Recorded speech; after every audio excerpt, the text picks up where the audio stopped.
यसै गरी हाम्रो जुन राष्ट्रिय स्वतन्त्र पार्टी नगर समितिका सभापति आदरणीय व्यक्तित्व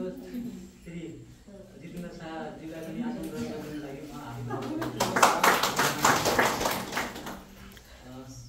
त्यस्तै गरी यस राष्ट्रिय स्वतन्त्र पार्टी गुजरात नगर खासा चाहिँ हाम्रो वार्डमा रहनुहुने एकदमै जुझारु व्यक्तित्व महिला पनि हुनुहुन्छ उहाँ श्री कुन्ती ढिकालजीलाई पनि आसन गर्नु लागि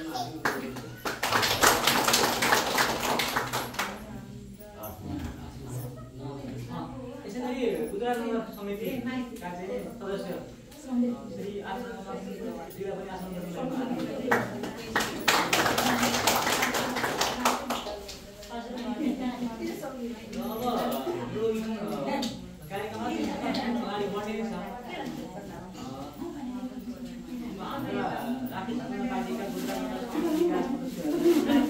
आउने क्रम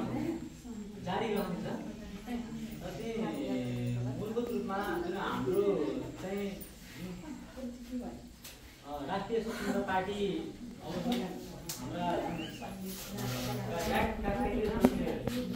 बसन्तजीले आफ्नो